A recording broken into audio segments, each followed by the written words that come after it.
आते ही थर्मामीटर का पारा 45 डिग्री से 48 डिग्री सेल्सियस को छूने लगता है। लेकिन क्या आपने कभी सोचा है कि वैज्ञानिक और मेडिकल साइंस के नजरिए से इस जानलेवा गर्मी का असल मतलब क्या है? आखिर इंसानी शरीर कितनी गर्मी बर्दाश्त कर सकता है? वो कौन सा डेडलाइन पॉइंट है जिसके बाद हमारे अंदर के अंग काम करना बंद कर देते हैं? मेडिकल साइंस के मुताबिक एक स्वस्थ इंसानी शरीर का अंदरूनी तापमान हमेशा 37 डिग्री सेल्सियस के आसपास होना चाहिए। हमारा दिमाग, दिल, फेफड़े और लीवर इसी तापमान पर सही तरीके से काम कर सकते हैं। जब बाहर का तापमान बढ़ता है तो हमारे दिमाग का एक हिस्सा, जिसे हाइपोथैलेमस कहते हैं, वो शरीर को ठंडा रखने के लिए कूलिंग सिस्टम ऑन कर देता है। इसके दो मुख्य तरीके होते हैं। नंबर 1, पसीना आना। त्वचा के रोम क्षेत्रों से पसीना बाहर निकलता है, जो हवा के संपर्क में आकर भाप बनता है और शरीर को ठंडक देता है। वहीं दूसरा, रक्त वाहिकाओं का फैलना। त्वचा के पास की नसें फैल जाती हैं ताकि खून के जरिए अंदरूनी गर्मी बाहर की तरफ निकल सके।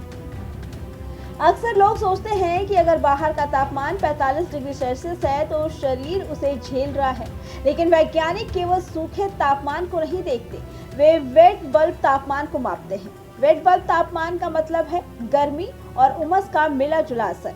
वैज्ञानिकों के अनुसार इंसानी शरीर के लिए अधिकतम वेट बल्ब तापमान की सीमा 35 डिग्री सेल्सियस है। अगर हवा में उमस 100% हो और तापमान 35 डिग्री सेल्सियस पहुंच जाए, या तापमान 46 डिग्री सेल्सियस हो और उमस 50% हो, तो वो इंसानी जीवन के लिए अंतिम सीमा है। इस पॉइंट के बाद हवा में इतनी नमी और गर्मी होती है कि शरीर का पसीना सूखना बंद हो जाता है। जब पसीना ही नहीं सूखेगा तो शरीर खुद को ठंडा नहीं कर पाएगा। अगर कोई व्यक्ति लंबे समय तक इस भीषण गर्मी में रहता है और शरीर का अंदरूनी तापमान 37 डिग्री सेल्सियस से बढ़कर 40 डिग्री सेल्सियस या उसके ऊपर चला जाता है, तो मेडिकल भाषा में इसे हीट स्ट्रोक कहते हैं। इस पॉइंट के बाद शरीर के भीतर तबाही शुरू हो जाती है। जैसे ही अंदर का तापमान 42 डिग्री सेल्सियस पहुंचता है, शरीर की कोशिकाएं पिघलने लगती हैं, प्रोटीन का ताना बाना टूटने लगता है, ठीक वैसे ही जैसे उबलते पानी में अंडा ठोस हो जाता है। दिल पर दबाव। शरीर को ठंडा रखने के लिए दिल इतनी तेजी से खून पंप करता है कि हार्ट बीट बहुत ज्यादा बढ़ जाती है। कमजोर दिल वाले लोगों को इस स्थिति में तुरंत हार्ट अटैक आ सकता है। दिमाग का काम छोड़ना। अत्यधिक गर्मी के कारण दिमाग में सूजन आ सकती है, व्यक्ति भ्रमित होने लगता है, बेहोश हो जाता है या फिर कोमा में जा सकता है। किडनी और लिवर डैमेज होना। पसीने के रूप में बहुत ज्यादा पानी और नमक निकल जाने से किडनी और लिवर डैमेज।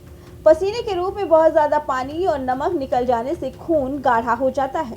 इससे किडनी खून को फिल्टर नहीं कर पाती और धीरे धीरे काम करना बंद कर देती है। विज्ञान साफ कहता है कि भीषण गर्मी से मुकाबला करने के लिए शरीर को लगातार मदद की जरूरत होती है। हाइड्रेशन है ढाल।